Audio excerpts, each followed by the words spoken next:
Hello, Tashidale. I wish you all a very happy Labour's Day today. So we are going to continue the talks by GAMPOPA in his book called Jewel Ornament of Liberation. And to review what we have been studying, GAMPOPA presents his talk in this book with the 6 main kind of topic. And among the 6, we have completed the 3. And tonight we'll be focusing on the fourth topic, which is the method. How to attain enlightenment. The method how to purify our negative afflictions and emotions. And this very method is the spiritual master's instruction. Or in other words, the method is the Dharma, the words from Buddha. And that we can hear the words of Buddha through our spiritual master. Because being an ordinary practitioner, we need to rely upon ordinary spiritual master, as we learned yesterday. So, so we review our understanding of this text. First of all, GAMPOPA assures us that we all have this Buddha nature. We already possess the seat of Buddhahood. That is the Buddha nature.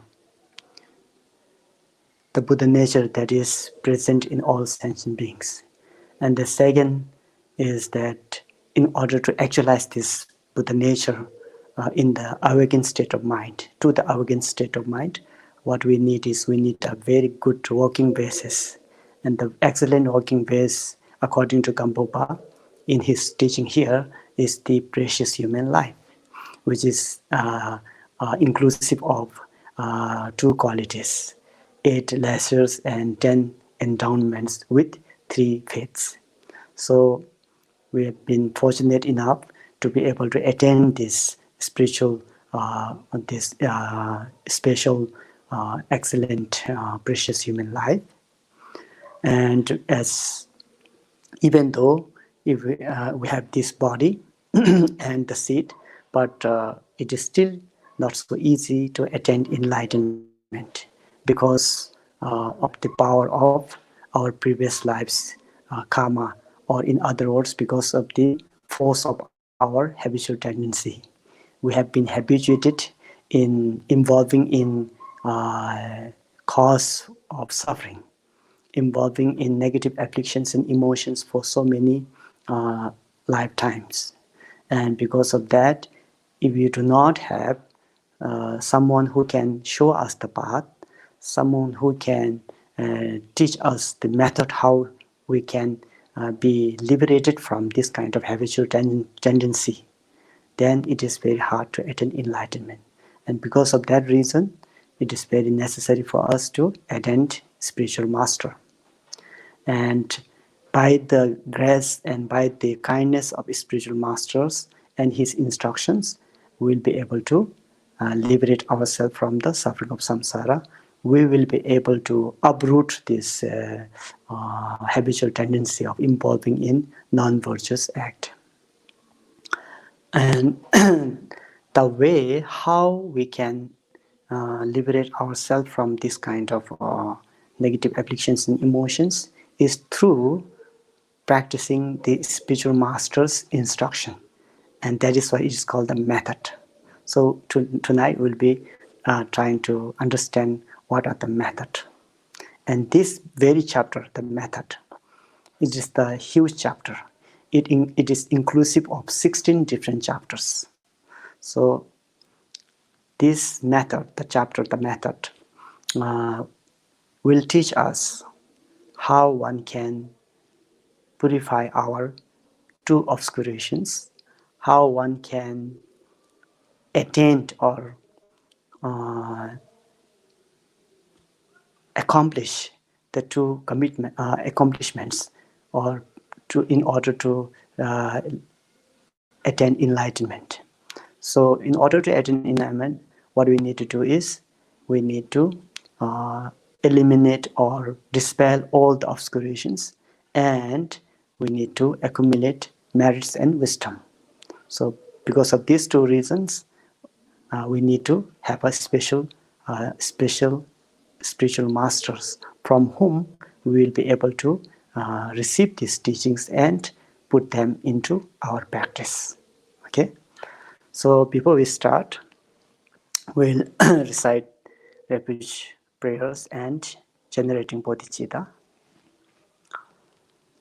Sangye chedan tsorgye chonam la jangcho bardo dane kyabson che dagye jinso gebe sonam ge Tolai benjre sangye dro barai sho sangye chedan tsorgye chonam la jangcho bardo dane kyabson che Dagye jinso gebe sonam ge androla penjere sangye andro barasho sangye jedan soge jonam la jangjo bardo dane gyapson che Dagye jinso gebe sonam ge androla penjere sangye andro barasho semjen tamjen dewa dan dewe gyo dan denbarai gyurje Dungan dan dungan ge gyodan drawar gyurje dungan mebe dewa damba dan men drawar gyurje ngiren chada ngi dan draw tanyam jembo la nebar gyurje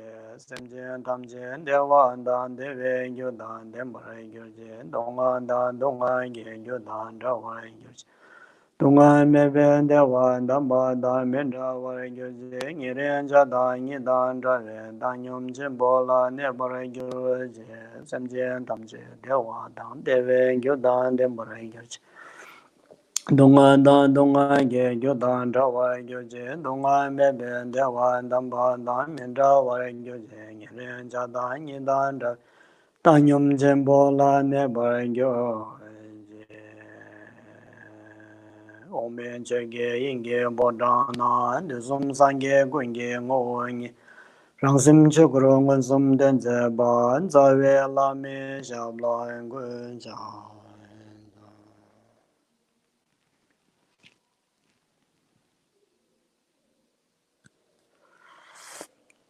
Okay, so tonight we'll try to understand the main topic 4, that is method. Method is the spiritual master's instruction. And first, GAMPOPA would like to make an introduction to this topic before he goes on detail. So the introductions of topic 4, that is the method. And as I mentioned earlier, this chapter 4 will include 16 chapters together. So this is the real instruction, real method, how we can reach enlightenment and how we can purify our obscurations to the path of liberation. So I'll read out. Since we have the primary cause, the Buddha nature, we have come from a continuous stream since beginningless samsara. At some time, we must have gained a precious human life and also met with spiritual master. So, what faults have prevented us from attaining the Buddhahood in the past? So he raised a question there, like, since we have been in this samsara from beginningless time, and since we have this primary cause, that is the Buddha nature within ourselves, then in one way or another in our previous lifetime, we may have attained precious human life. And we may have met spiritual master. But then, why are we still in samsara? What is blocking us from attainment of some enlightenment? So he raised this question, which is very interesting, that we need to think about. Because he says that we have been in this samsara for many, many cycles of existence. So therefore, it's possible that we may have attained precious human life in the past, and we may have met and attained spiritual masters. But then, why are we still in samsara? What are things that are blocking us? What are the faults? And then he gives an answer here. We have been, we have not attained enlightenment yet, and we are still suffering in the samsara. It is because of 4 different reasons. He says here, we have been overpowered by 4 obstacles. So this is enlightening. We need to know why we are still in samsara. So he says, because we are overpowered by 4 obstacles. And what are those 4 obstacles? It is very important to know.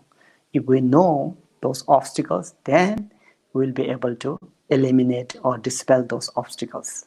Then in the future, we'll not be wandering in samsara again and again. So therefore, this chapter, in the introductions of this chapter, it says there are 4 different types of faults or obstacles that are obstructing our path to enlightenment.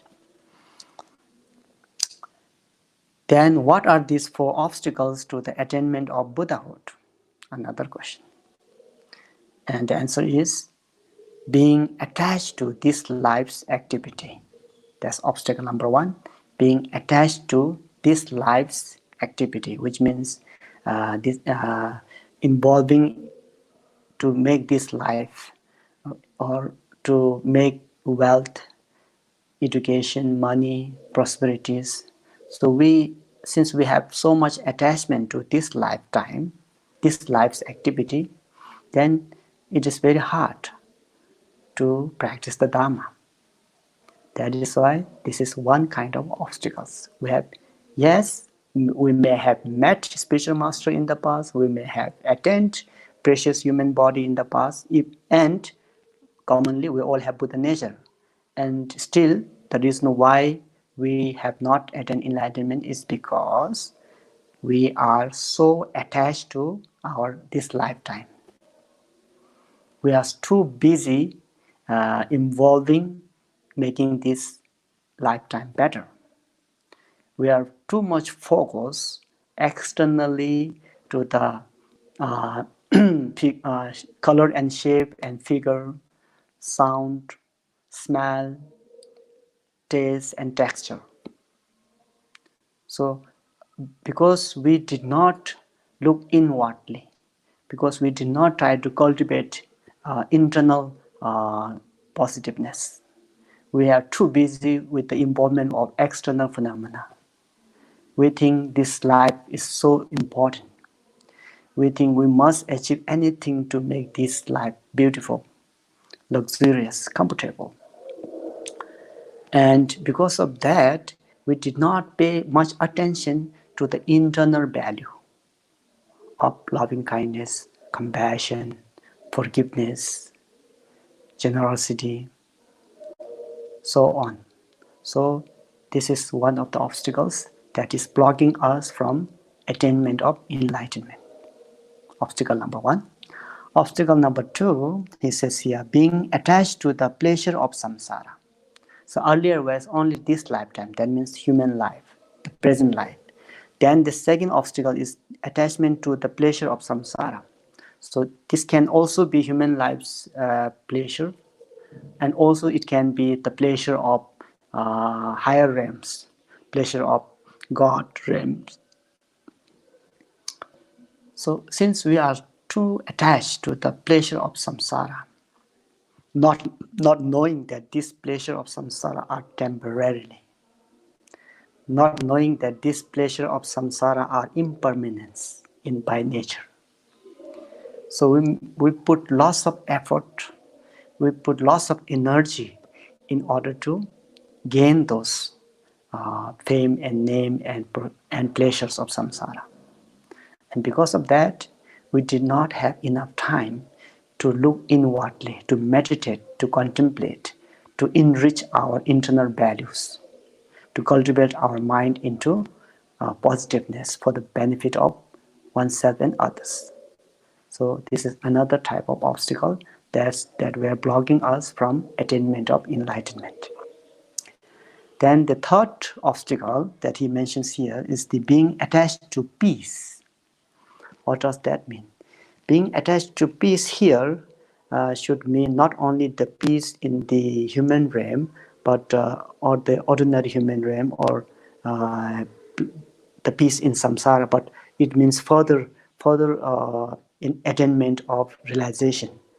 For example, even though if we are not attached to this life's activity, even though if we are not attached to this samsara's pleasure, we have renunciation for samsara's suffering, and we will know that this samsara's pleasure is temporarily, is subject to change, suffering of change, and then we practice diligently, and then we attain some kind of realization, just like the arhats who attained deep concentration, peaceful concentrations of meditation, who were free from afflicting emotions, defilements. All the defilements are ceased, and they remain in the deep samadhi or meditation absorptions. So if you, that's very good actually. You're already free from the defilements.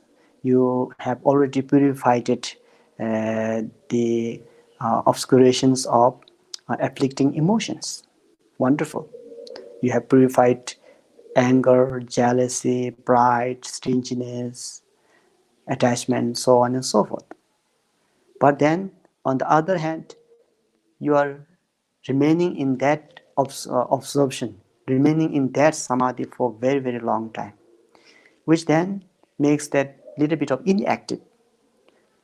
You are free from the afflictions, but yet you are not benefiting any beings. And therefore, if we recall the teachings earlier, Buddha appears in front of those arhats and invokes their, with Buddha's kindness, Buddha will raise them up from, awaken them up from the deep obscurations of samadhi, and then will lead them to further perfect enlightenment.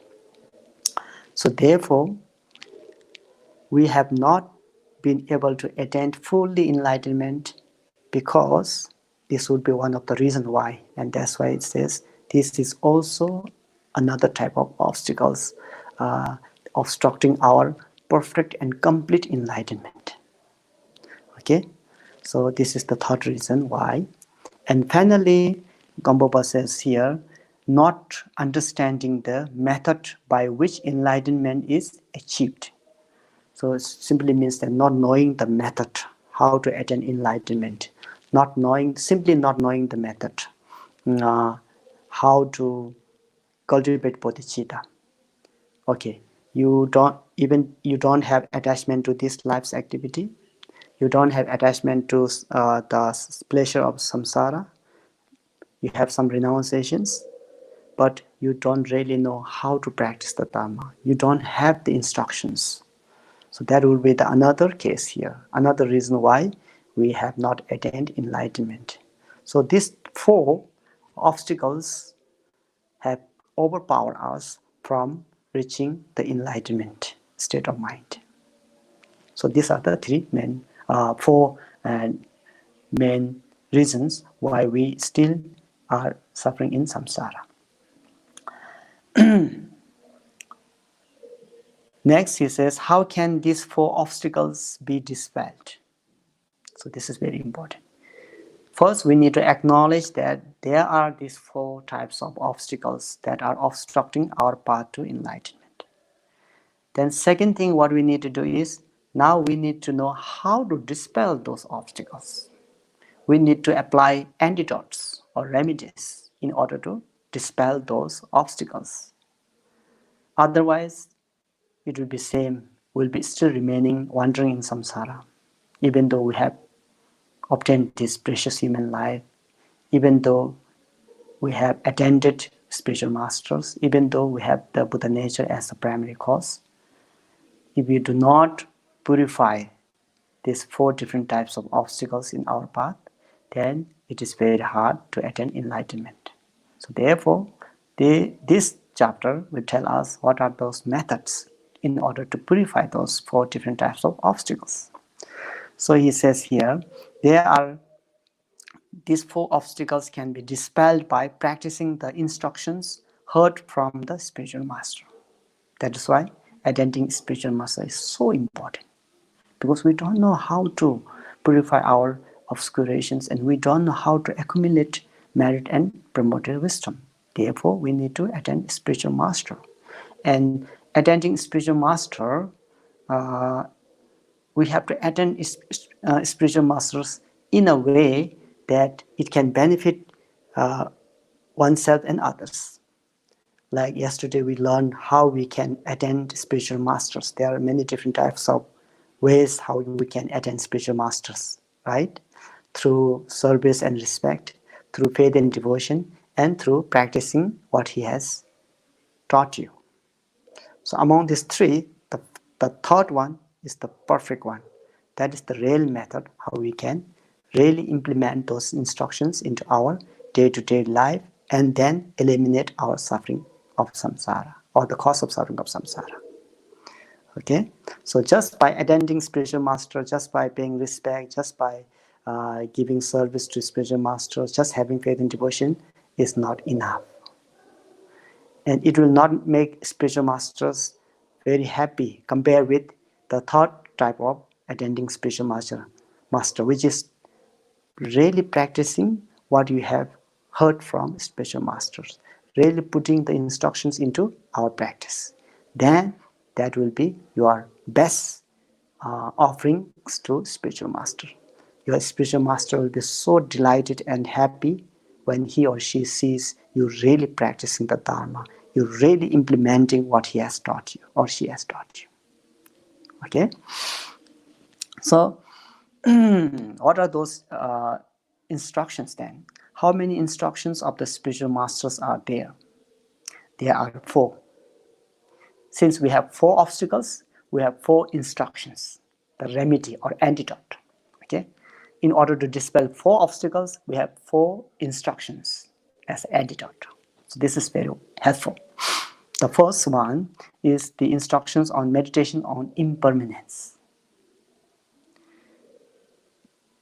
Most of the time we are delaying our tasks that it can either be worldly activity or dharmic practice or spiritual growth. We always delay things because of laziness, because of thinking that we have enough time, and that's actually ignorant. And the antidote for that would be meditating upon impermanence.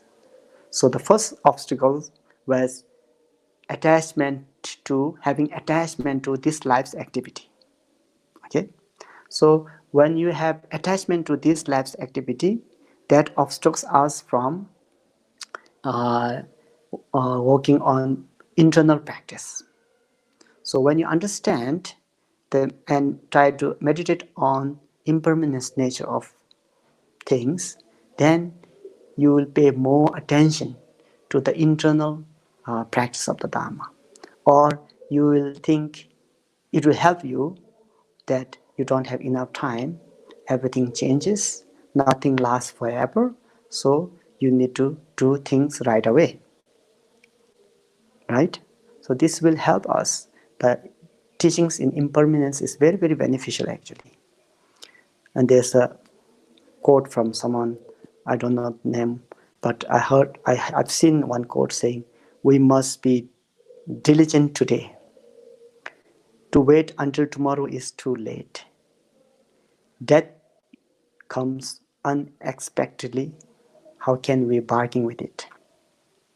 So therefore, by thinking that things are impermanent and we don't have enough time, then you'll be able to start things right away. That either that can be your worldly activity or internal Dharma practice. And in this case, it will be more advisable to do something internal practice in order to in order to dispel our negative afflictions, emotions, because this has more value uh, than that of the samsaric activities. Because samsaric activities, even though how much you put effort, how much you do them diligently, they are never ending. There will be something new, things to do all the time. And while you involve in these external activities, then while you do so, if you don't have internal practice, internal strength, internal understanding of impermanence nature, then what we usually do, we give rise to so many afflictions, negative afflictions and emotions, like rising anger, hatred, jealousy, pride. All these things, sort of things will take place. So when you know the importance of impermanence, then these things can dispel eventually. So first of all, the first antidote to the first problem or the first obstacle is to meditate upon impermanence. So later on, GAMPOPA will describe about how to practice impermanence in very detail. Second instruction is meditation on the faults of samsara and karma cause and effect. So this instruction, the second instruction, is the antidote to being attached to samsara, pleasure of samsara. Because we don't know the faults of samsara or the suffering of samsara. So because of not knowing the suffering of samsara, for example, each beings in different realms, they have their own sufferings, which GAMPOPA will explain in detail in later chapters. Each of those beings in different realms have their own sufferings, but when we do not know this, we have generated a kind of attachment to the pleasure of samsara. We have given more importance to the pleasure of samsara, and that is one of the reasons that is obstructing us from achieving enlightenment. So to antidote that, to remedy this, the instructions on meditations on faults of samsara and to know how karma cause and effect works is very, very effective, beneficial. Then the third instruction here GAMPOPA mentioned is meditation on loving kindness and compassion. So this instruction is the antidote to the third type of obstacle, that is attachment to peace. So when you reach arhatship, the result of arhat of the Sharvaka's family, by practicing Sharvaka's vehicle, you will be able to attain its result, that is arhat, which is complete ceasing of all the negative afflictions and emotions, and you will be resting in the very deep samadhi concentration. So to antidote this, if we generate loving kindness and compassion, then you will not stay there longer. You will think of others, like whatever you have realized, you would like to share and to others beings, so that other beings can also benefit from your realization. So this is why the third type of meditation on loving kindness and compassion is very, very, very important in order to benefit all sentient beings. And finally, the fourth instruction is the various elements of the cultivations of bodhicitta, many different types of elements in order to cultivate bodhicitta. So these instructions will help us to purify the fourth type of obstacle. The fourth type of obstacle is the not knowing how to cultivate bodhicitta. So the remedy of this, the antidote to this will be by knowing or realizing what are the different ways one can achieve bodhicitta. So later on, GAMPOPA will describe everything accordingly, from starting from taking refuge up to attainment of enlightenment. All the paths and bhumis in a sequence way, how one can practice, the way how we can achieve enlightenment. right beginning from going to refuge to triple jumps up to the realizations of true selflessness and attainment of Buddhahood. Okay.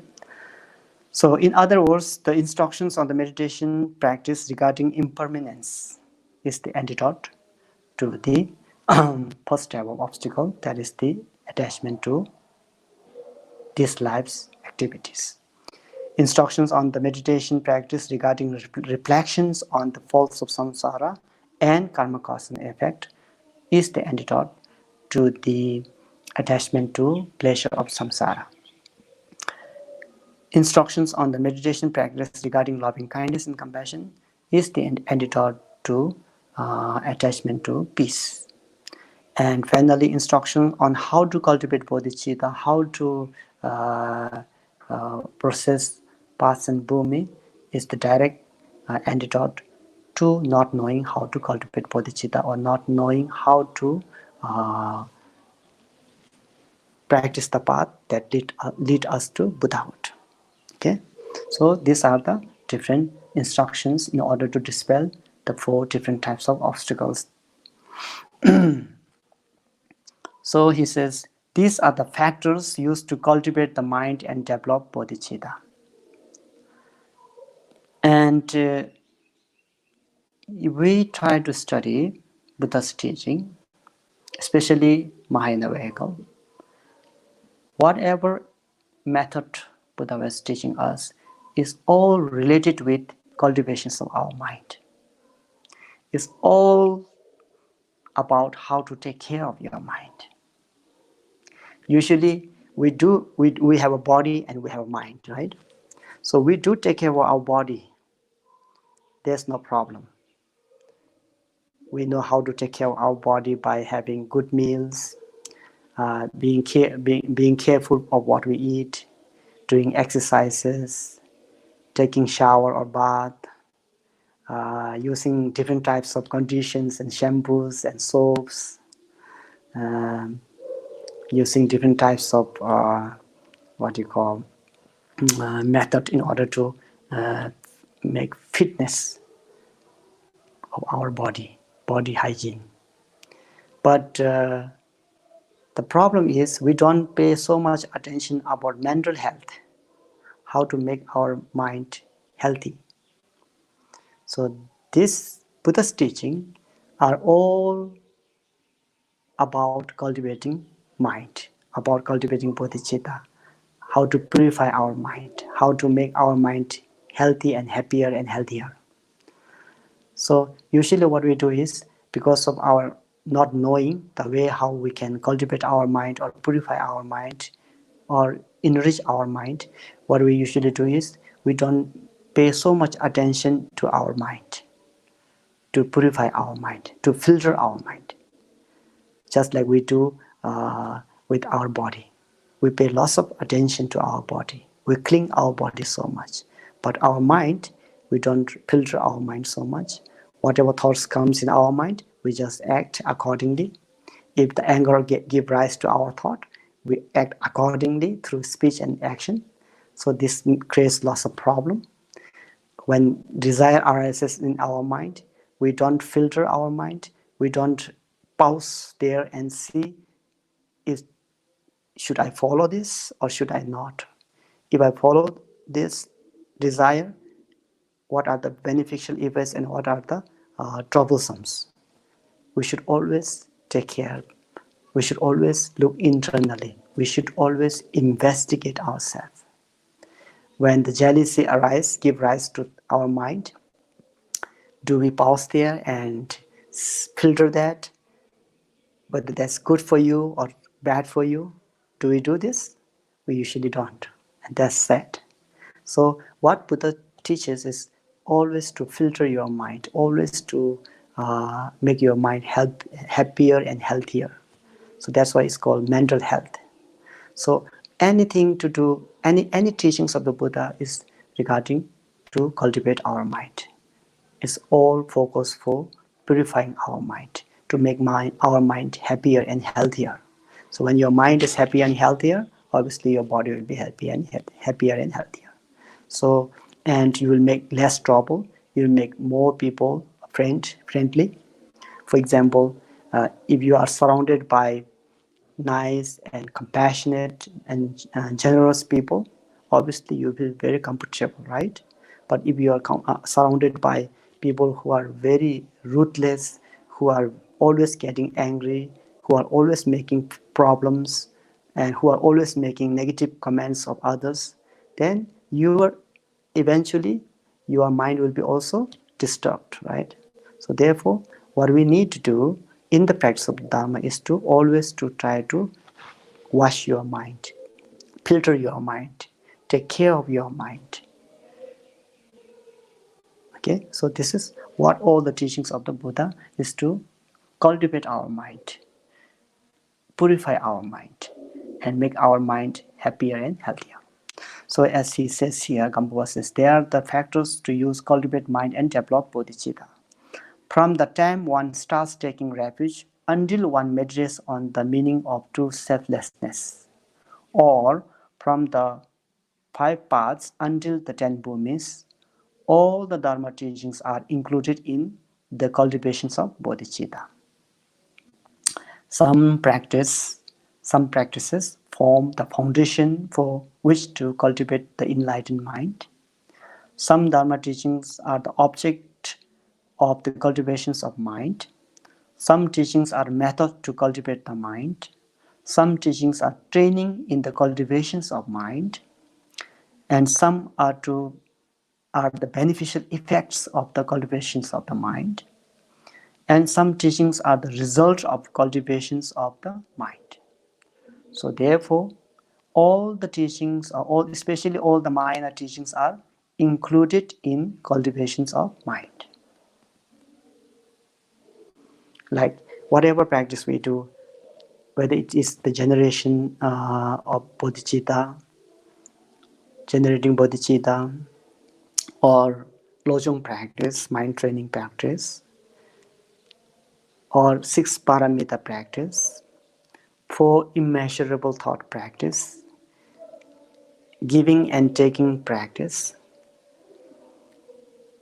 or from the Bhajana point of view, if it is the practice of Genesis sadhana, medicine Buddha sadhana, these all teachings and practices are involvement of cultivating good heart in order to make our mind better, to reduce our anger, to reduce our stinginess, to reduce our jealousy, pride, and so forth. And on the other hand, to develop our loving kindness and compassion, to develop our patience, to develop our forgiveness, to develop our rejoicement, to develop our diligence, which are wonderful methods. If one can apply, it will make so pleasurable to live and practice. It will have all the ingredients in order to make one's life happier and healthier. And because of that influences, you can make other people happy and comfortable. So that is why all the minor teachings are inclusive of cultivations of mind. Therefore, all these instructions are, so these very wonderful instructions, where can we get these instructions from? We can get these instructions from our spiritual masters. That is why it is important to attend spiritual masters in order to receive these wonderful teachings, wonderful instructions, wonderful methods that one can apply in the path of liberation.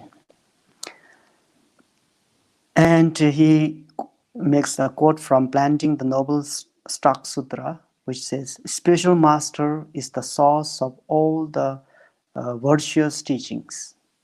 The attainment of omniscience or the perfect enlightenment depends on the instructions of the spiritual master. Yes. So, attainment of enlightenment depends on the instructions of spiritual master.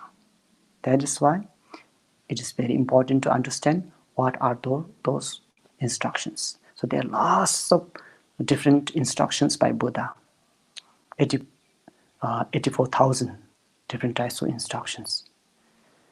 And if you categorize those all instructions, we understood that this can be categorized into 4 different instructions.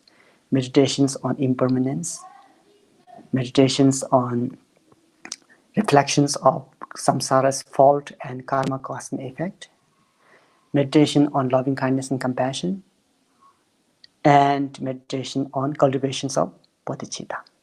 So this will include all the Buddha's instructions. And now he began with the first instructions in order to eliminate the first obstacles, that is the attachment to this life's activity. Okay, antidote to attachment to this life. So this is the chapter 4. And antidote to the attachment to this life is impermanence. Meditation on impermanence. Okay, so I'll read again. Of these 4 instructions, the first instructions is meditations on impermanence as the antidote to the attachment to this life. In general, all composite phenomena are impermanence. That's what Buddha said. All the composite phenomena are impermanence. All the composite phenomena means the things that are made out of so many parts and elements, like our body, like this building. Things that are made out of so many parts and elements are impermanence in nature. So Buddha said that, all monks, all composite phenomena are impermanent. In what way are they impermanent? Okay, Buddha said it's impermanent, but we need to know in what way they are impermanent.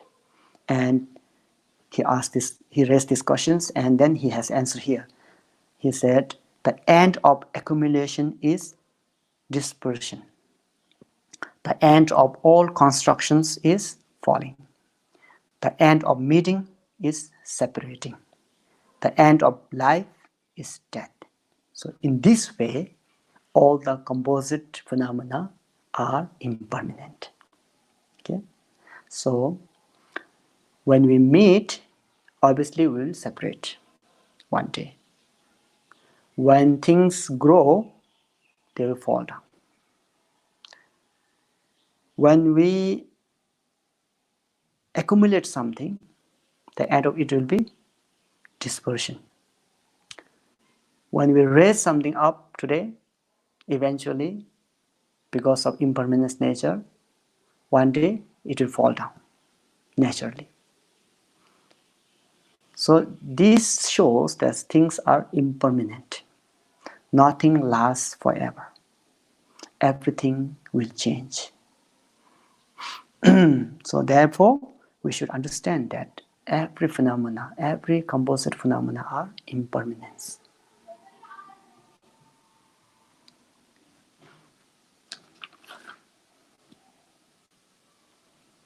So usually when we hear the teaching instructions on impermanence, sometimes it makes us worry and it brings us kind of suffering.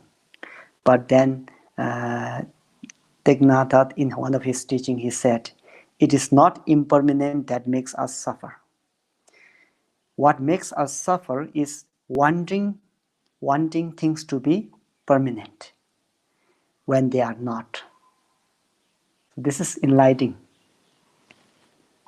also wisdom. We usually think that, oh, after knowing impermanence instructions, I feel so hopeless, I feel so, sad, disappointed. But that's not the case. Knowing the nature of impermanence is even better. That will dispel your ignorance. The ignorant of thinking that things are permanent or wanting them to be permanent, which in fact is not by nature. Things' nature is impermanence. But you are trying to make that permanent. You are trying to wish that to be permanent, which will not in actuality. And when things do not stays as you wish, then you suffer. And that's too late. But if you know the nature of impermanence beforehand, then even though if things go away, things falls apart, you will have no so much disappointment. You're not overwhelmed because you have this wisdom that knowing that things are impermanent. For example, if today suddenly my cup falls down and breaks, and if I know the nature of composite things as impermanent beforehand, then when my cup falls down, I will say, okay, it has to one day, but it did today, so that's it. Okay, no much trouble, no much sadness, no much disappointment. But if you don't know that reality of impermanence, then you have this kind of, wanting them to be permanent. You have this kind of thinking that they really exist as a self-entity, thinking that they will last forever. And because of that, you cherish them so much. You attach them so much. You have a big attachment towards those things. And when those things uh, do not act according to your wish, or when you lose those things, or suddenly one of your most beloved person falls sick or pass away, then you have so much suffering. You have so much disappointments. And that is the suffering actually, not knowing that things are impermanent in nature. So Thich Nhat Hanh was right in his quote, a very enlightening words of wisdom.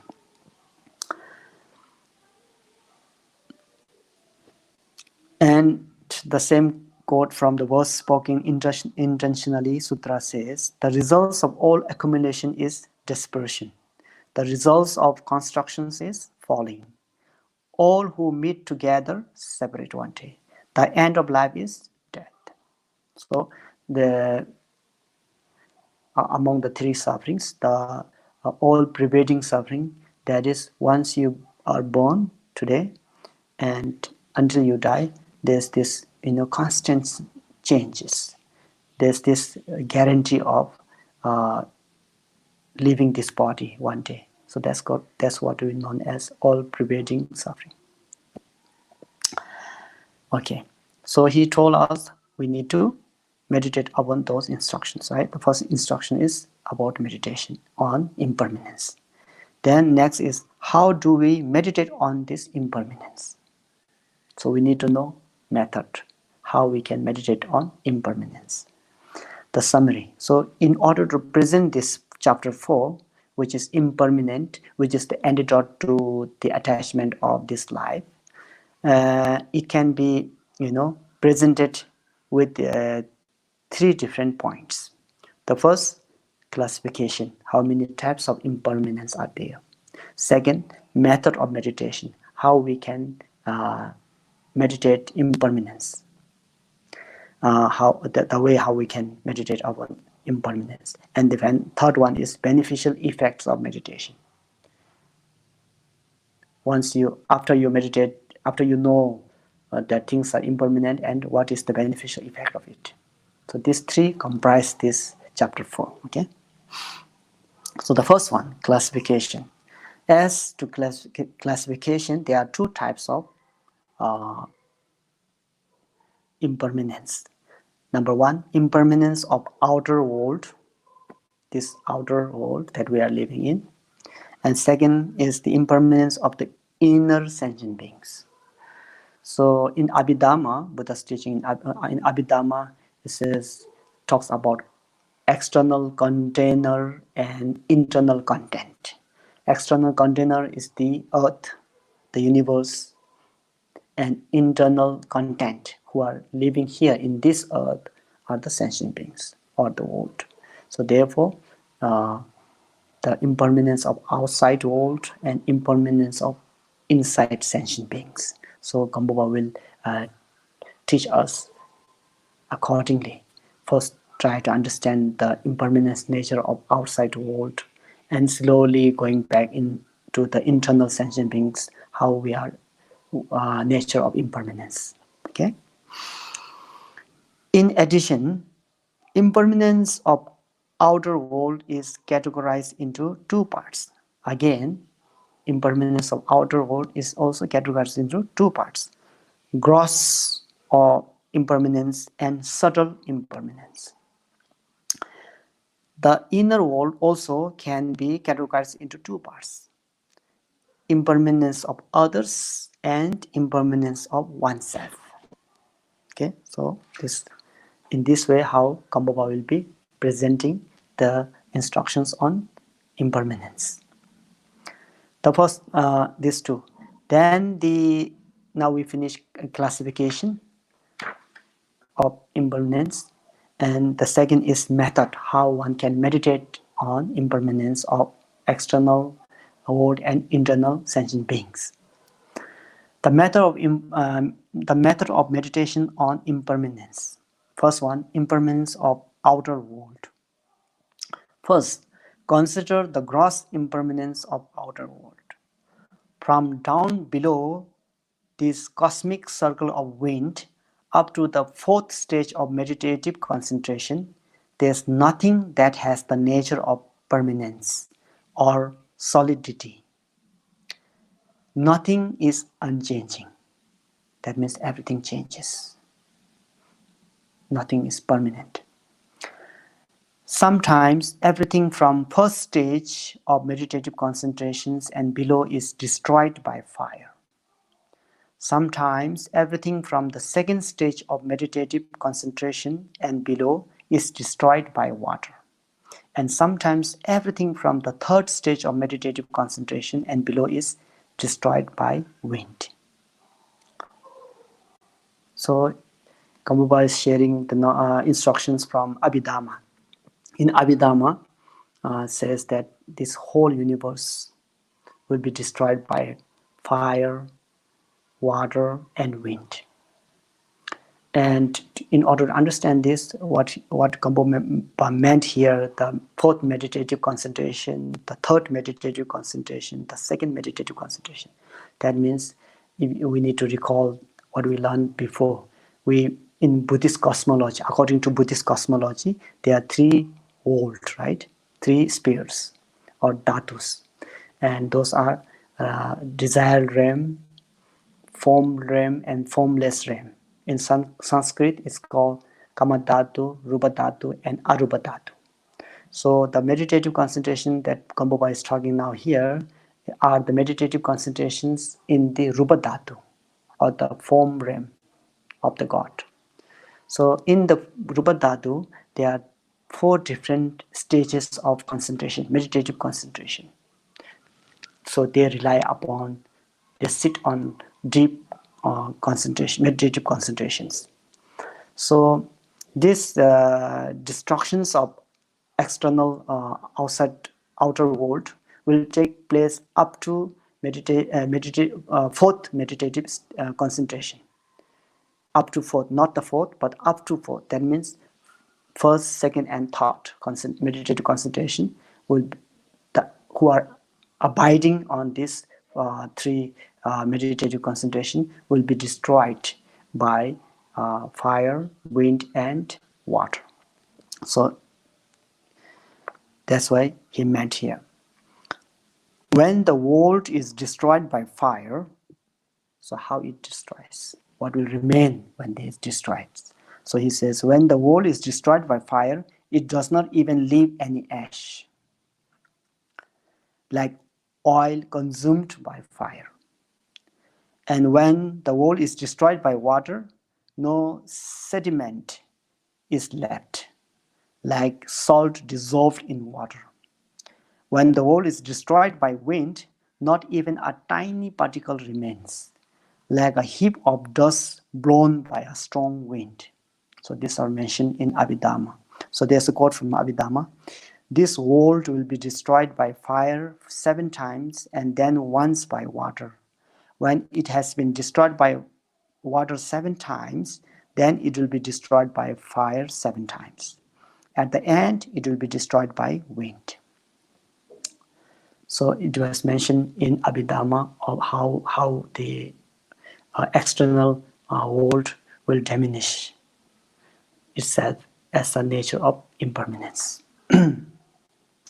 But then there's a question, okay, up to the third meditative concentration, or all first, second, and third meditative concentrations of Rupa Dhatu are destroyed by fire, wind, and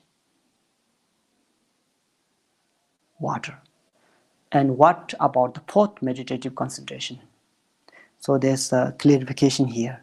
The fourth stage of meditative concentration will not be destroyed by fire, water, and wind.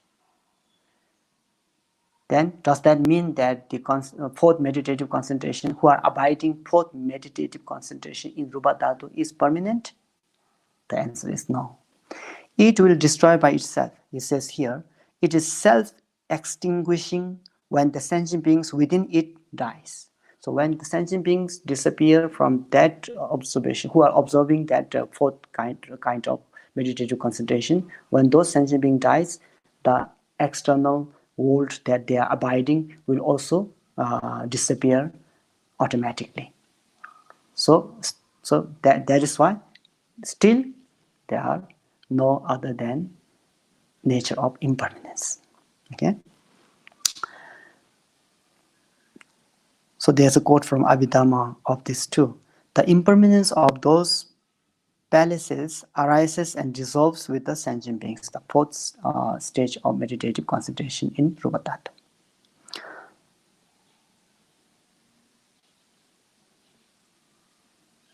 So I think we'll stop here for tonight, and we'll discuss more about the subtle impermanence nature of our outer world. Today, GAMPOPA talked about the gross impermanence nature of outer world that we are living in. So when you try to understand this teaching, you can see that all the things that we see, that we live in, that we walk on, are not will not last forever. There's no such a solidity, or there's not such a thing that exists permanently. Everything changes. There's not a single thing that is not unchanging. And because of that, we will understand that things are impermanent. All the composite phenomena are impermanent. That is why we should not cling so much. We should not have so much attachment to our objects that we rely upon, things that we utilize in our day-to-day life. Our friends, our family members, our possessions, all these are temporary. You can utilize those, you can still be nice with your family, friends, but if you have so much attachment to those things, then as a result, as a matter of fact, as a nature of impermanence, one day you will have so much suffering because of not knowing that nature, because of wanting them to be permanent, which in actuality it is not. So therefore, if you cling too much, then you will suffer. So it says, don't cling to things because everything is impermanent. If you try to cling, then the more you cling, the more you suffer, because things will not remain with you forever. That's for sure. That's guaranteed. And we can look this very carefully. We don't need to go outside or far away to realize, to see whether things are impermanent or permanent.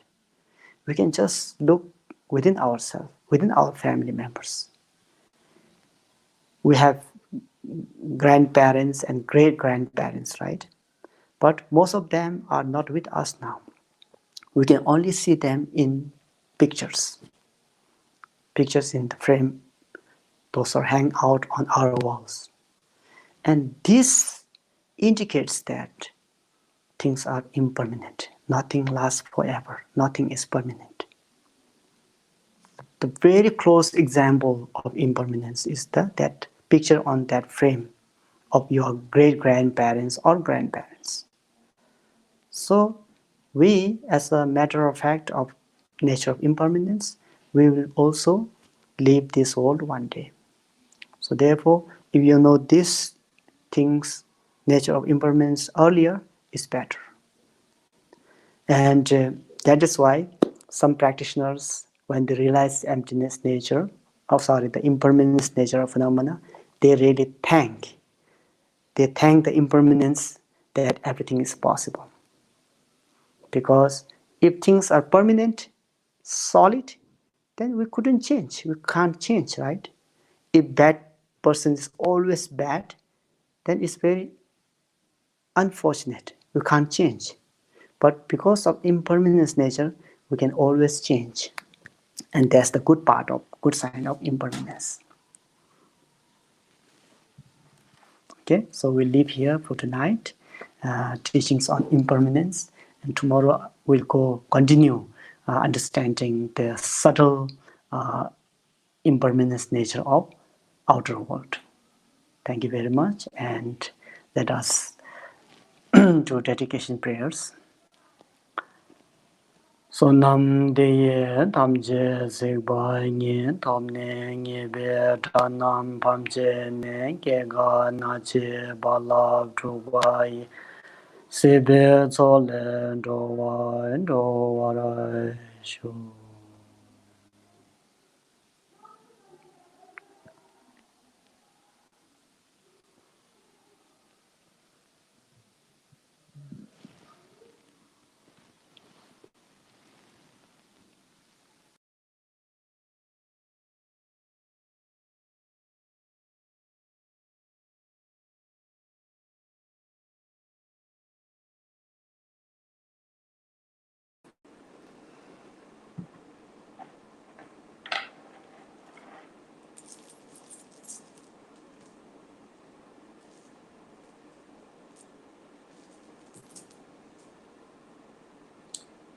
Good evening, everyone. Now we start reciting the mantra.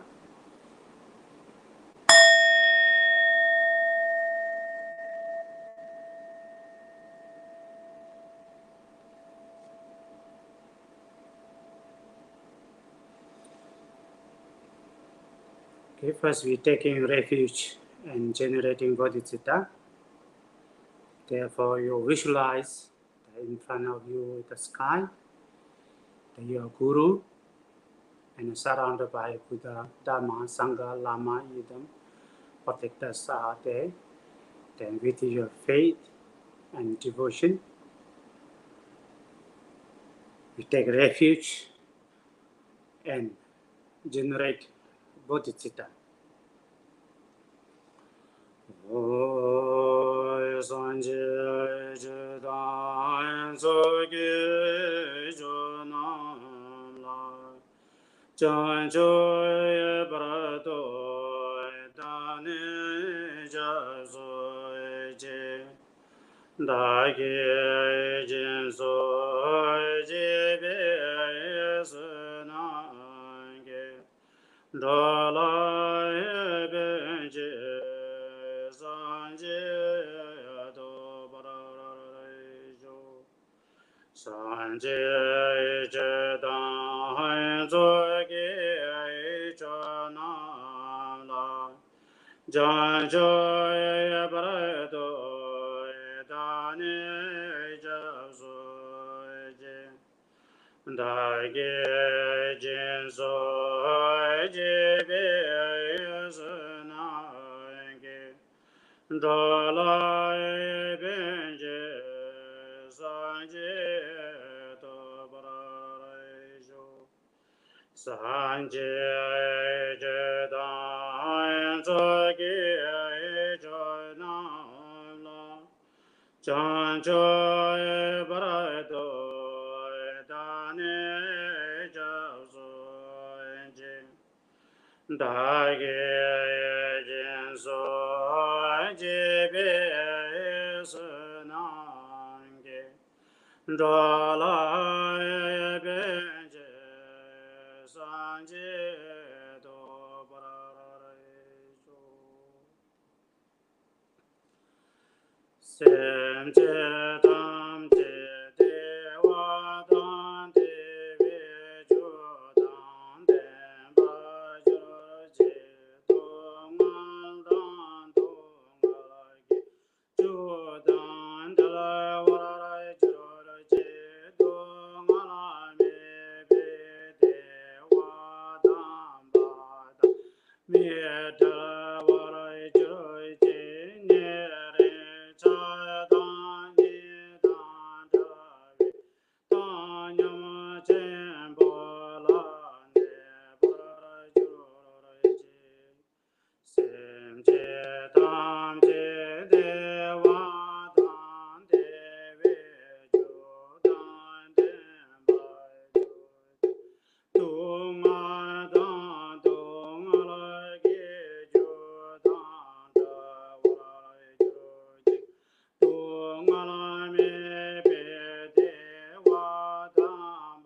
meditate on giving and taking meditation.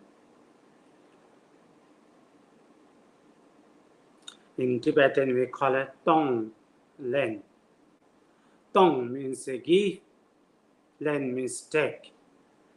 Give, so what do we give?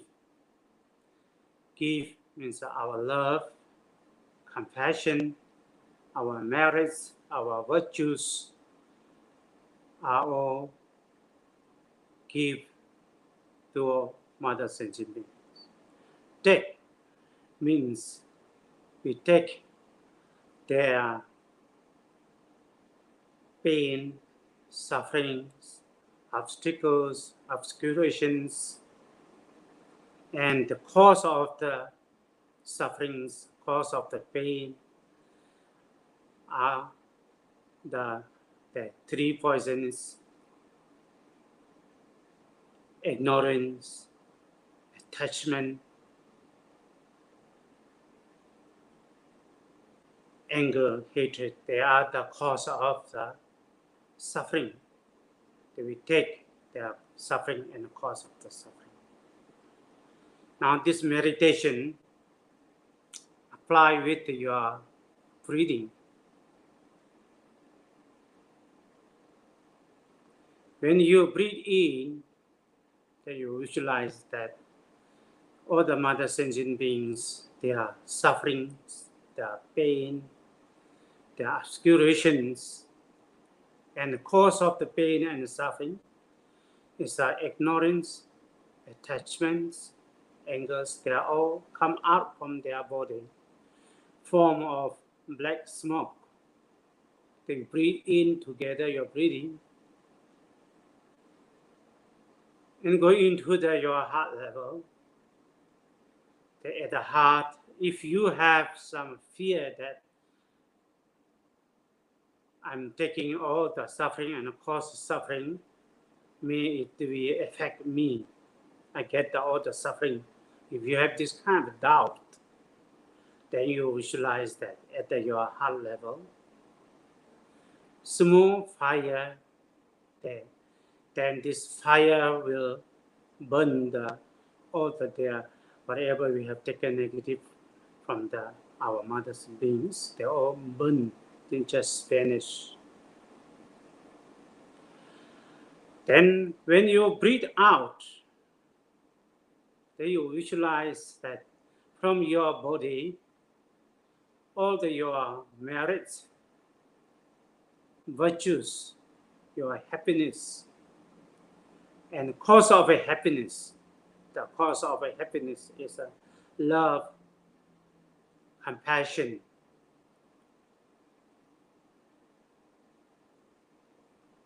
They all come out from your body as a form of a white color smoke. Then go out with your breathing. Then they dissolve to all the beings. They imagine they are all receive the happiness and the cause of happiness. They imagine that they are free from the suffering and the cause of the suffering. Then forever stay with the happiness and the cause of the happiness.